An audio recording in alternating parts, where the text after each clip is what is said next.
Hey there everybody, Eric from Outer Limitless coming at you today with another video. So the question is, are you in the market for a reasonably priced and effective optic? You know, for me, I am always trying to try different things. I'm always looking at different options, and well, it can be very expensive to get into firearms, and especially when you talk about optics. So today we're going to take a look at one from Viridian. This is the GDO30, which happens to be a discontinued model.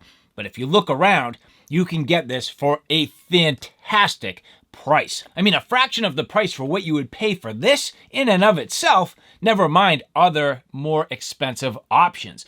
So today is a little bit of a discussion, a little bit of a show and tell, trying things out and trying to understand why would this be obsolete or discontinued in the first place, and is it still a viable option where you can save a whole bunch of money, get you moving with a really nice optic, yet not break the bank? And so what we're going to do, we're going to go through this in detail. I'm going to start by mounting the optic, getting it zeroed in, bringing it to the range, getting some practical field use with it, and feeling it out. And then we're going to come back to the studio, talk to you about what my overall experience was, and try to figure out why this might have been discontinued in the first place. Are there other options out there? Are there other things you should be looking at? Or if you can get your hands on one of these, is it going to save you a little bit of money and give you a good quality optic to go and have some fun? So when we get back, we'll get into it. But with that said, I have a whole bunch to do and a whole bunch to share with you. And if you're interested in seeing a little bit more about what I'm about to get into, do me a favor, stay tuned.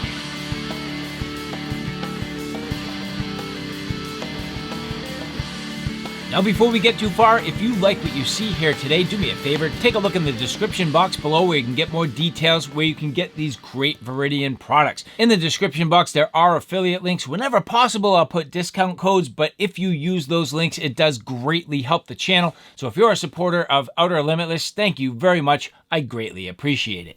And so now as we get into the Viridian Optics GDO30. The GDO standing for the green dot electro optic. Now some people like red dots, some people like green dots. For me personally, I do prefer the green dot. I've had a number of both red and green at this point, and I do find that my eyes very much enjoy the green much more than the red. I see it very well, I pick up on it very well, and I just like the way it looks, to be honest with you. It's a personal preference thing, but I definitely do like the green. As we get into this here, the GDO30. So this is push button activation. This does not have shake awake. This is mounted leveraging either a Weaver or a Picatinny QD high mount attachment. The battery, a AAA mounted onto the side of the unit. This has roughly 30,000 hours in the middle setting. This is awesome because you can easily remove the battery without too much difficulty. This comes with all of the tools that you're going to need. The housing of the unit itself made of a high-grade aluminum alloy. This has an IPX4 waterproof rating, weighing in around 9.5 ounces, a 3 MOA dot, one-time zoom optic, which is awesome. And you can see here as I get into this, mounting it onto my 1022 and leveraging a little bore laser to get this sighted in. I usually will start getting things sighted in right in my studio space. That gets me something that I know is going to land roughly on target at about 30 feet, and then I can at least go from there. So at this point, getting everything mounted up, very easy, a simple adjustment, no problem at all. But turning the corner, as I get this out to the range, now pushing out even further, I am zeroing my rifle at 25 yards. So again, I have only had everything zeroed up at this point to roughly 7 yards, so I figured this would not be accurate, and lo and behold, definitely struggling. But the nice thing is I love the fact that these turrets are not encapsulated under covers. They're exposed. And for me, being a recreational shooter, I think that's absolutely fantastic. So making some adjustments, you can see right away, I was a little bit confused. This was wandering on me. Well, lo and behold, the QD mount was floating on the rail. And that's because the actual mount itself is a little bit sensitive. You kind of need to take some time and get it dialed in, which I did do, and it was fine from that point on. So getting back into my zeroing process, at this point coming up onto the paper, working my way both in elevation and windage, doing the best I can to kind of find my way towards the target, and then finally, after a number of little groups, dialing things in and coming pretty close, all things considered. Certainly not perfect, and I was absolutely not stacking my shots, but at the same time, good enough to get me started. I had myself a real nice scope, so I had the ability to zoom in and see my target pretty well, and as I mentioned, getting things fairly well dialed in. Whatever I was missing was less about the zeroing of the scope and more about my technique. So now that I have everything zeroed and going pretty well, sit back and check out my shooting footage. Not great, but not too bad.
The white one on the right. Just low. Huh? Just a little low. That was low? Tiny bit, yep.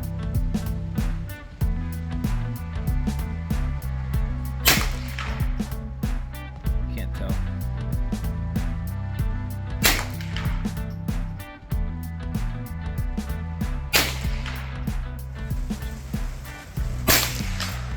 Good.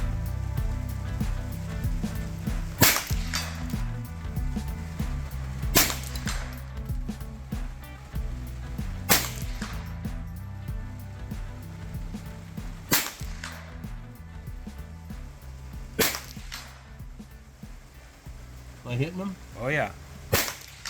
So alright guys, there you have it, the field use footage with the Viridian GDO30. So why would this be discontinued? I think this is a fantastic option. It worked fairly well, all things considered. Were there little deficiencies? Yeah, a couple, but I do have to say I like this quite a bit. I think the overall presentation, just a good looking optic. The battery is externally mounted, very easy to get to. I'm not messing around with discoupling the optic from my firearm, no problem there. The caps, very nice and secure, flip up, no problem. If I want to, anything here can just be adjusted to my needs. The turrets, I love the fact that they don't have caps and I can just get on them. And on top of that, they're marked with the elevation and windage adjustments, so I can keep track of things. One MOA adjustment, that's just fine. And the dot, very clear, very easy to see. And on top of all of that, I love the functionality where I can just simply press the button and go between the bright and dim modes. I think that's an amazing option, and the fact that it's on this is better than some of the other optics that I use. So what were the deficiencies? Well, this mechanism and the locking mechanism's a little bit hokey. It works just fine, but you saw that I did struggle a little bit to get this to the right sort of tension and nice and firm, and I can even feel right now just a little bit of wiggle room. Not too bad, but just enough that it could impact your accuracy. And the other thing is, this is a little bit sharp right here for your charging handle. So where I was working the bolt there, this is just a little bit sharp. Again, not a big deal, but it does kind of scratch you and could definitely lead to potentially getting cut. So, you know, that is something to consider. Maybe it's not quite as refined in some areas, but in other areas, I think it's better. Just beautiful. And it appears to be a light sensor right on top. And so for me, even though this isn't perfect, for the price I paid for this, very, very short money, this to me was an awesome option. Viridian coming with a great track record, nice optics in general. Their current lineup is fantastic and growing. So to me, again, this in concept definitely works. Conceptually, to be able to save some good money by buying an obsolete or a discontinued optic would be a fantastic way to go for a beginner, and you could definitely get your hands on sort of a prior year's model or something that might not be quite as new and just save a ton of money. Or maybe it's an optic that you've always wanted to get your hands on. So for me, the Viridian GDO30, absolutely panning out. What about for you? Is there anything that you can think of that you've wanted to get your hands on? Other optics that you think are fantastic and for whatever reason, they're just discontinued? What would you recommend? And so again, thank you guys for following along. I hope you enjoyed that. If you like this content, do me a favor. Take a look in the description box below where you can find more details on great Viridian products. If you like what you see here today, they have a ton of optics out there. So take a look in the description box below where you can get more details. And if you like this content, do me a favor. Take a look at my Outer Limitless channel, which is more on my primary gear. On that channel, I cover everything from hiking, camping, and backpacking excursions, all the gear that goes with it. So from sleep systems, shelter systems, knives, axes, backpacks, flashlights, you name it, that's my Outer Limitless YouTube channel. So all right, guys, thanks for stopping by. I hope you like what you saw. I hope you found it a little bit informative. If you like what you saw, please like, share, and subscribe. And as always, thanks for stopping by. Take care now. I'll see you soon.